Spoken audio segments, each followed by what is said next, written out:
Amanda?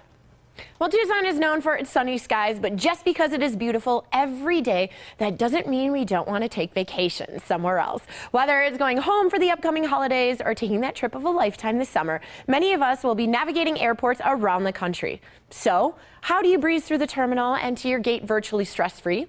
Well, travel guru Peter Greenberg, host of The Travel Detective on public television, joins us this morning to share tips to get your vacation off to a great start. Good morning, Peter. Thank you so much for joining us. Good morning, man. Is it really beautiful every day in Tucson? I'm coming out. Every single day. We haven't had rain in almost like 3 months. It is sunny skies every day. Wow. So people should be traveling to us. You are right about getting through the airport. It is a hassle. It could sometimes even be a nightmare, but there are ways around it if you beat the airlines and the airports at their own game, playing by their rules. And let's just start with what happens at that choke point known as the TSA checkpoint. You got to go through it. It's inevitable. It's unavoidable. You get to that line, and there are like 3 or 4 different lines. Which one do you pick? Well, most people would say, oh, I picked the shortest line. That would be wrong. It's not about the length of the line. Most people don't think that way, but it's true. It's about the number of TSA agents looking at their computer monitors by those baggage conveyor belts. So if there's one guy looking at the monitor, I don't care if the line is as long as Brazil, that's the line I pick. Why? Because the bags are going to move. Conversely, if there's a line next to him with 2 TSA agents looking at that monitor, guess what? That means they're training the other guy, and every single bag's going to be stopped for 5 minutes. Unless I'm bringing a copy of War and Peace with me to read, I don't want to stand in that line. I want to move. So I've just saved you about 15 minutes. That is such a clever idea. I've always actually looked at the people that are going to be walking through the security, and I'm like, okay, they've got kids, they've got strollers, I'm going to a different line. But I like your strategy. But that was the George Clooney number and up in the air. No, bottom line is you go by the agents, don't go by the length of the line.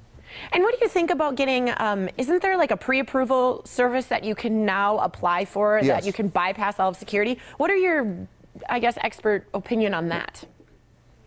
Well, it's not about bypassing security. It's about streamlining it a little bit. And in concept, it works. In execution, it doesn't really anymore. It's called pre-check. You have to apply for it. And if you get it, the concept is that you go to a separate line. You don't have to take your jacket off. You don't have to remove your computer out of its case, blah, blah, blah. Take your shoes off. But the problem is, it's still a random situation where they can opt you out of it, number one. And number two, the TSA is now moving a lot of people from the regular lines into the shorter lines of pre-check, which defeats the entire purpose of it to begin with. The best program they have, of course, is Global Entry, which is when you come back to the United States, which really does work like a charm. But let's say you get through the security. Now you're going to do the same thing that everybody else does. You're going to look at the departure board. Departure boards haven't told the truth since 1947. You only want to look at the departure board to see what gate you're supposed to leave from, and then go to the arrivals board to see what's coming to that gate. And if nothing's coming to that gate till next Tuesday, why would you go to that gate? What you do want to do is go to the lounge. But here's the problem with the lounge. Lounges are expensive. Those airline lounges can be as much as $500 a year for membership. But now there's good news. Citibank has actually partnered with American Airlines. They have the Citi Executive Advantage card. It's a credit card. You get a lot of mileage, all the bells and whistles, but they waive the annual fee for the Admirals Club and the U.S. Airways lounges, too, since the airlines have now merged. That's 60 lounges around the U.S. But the best news about that card is, guess what? They waive the checked baggage fees. So if you're a family of 4, you're going to save $240 every time you do a round-trip ticket because you don't have to pay for your bags to be checked anymore. That is a big deal. And Peter, any last-minute tips yet? Yeah. One more thing about the bags. When you get to where you're going, assuming you did check the bags, don't do what everybody else does. You just see your bag on the conveyor belt, you grab it, you run out of the airport. Remember this, baggage thieves do not steal bags. They steal individual items from bags. So take 2 minutes, open your bag right there at the conveyor belt, make sure everything is in there that you packed, then leave. Because if you wait to get home to find out that somebody stole something, it's your word against somebody else's, and you lose. Well, Peter, thank you so much for those wonderful travel tips, and happy spring to you.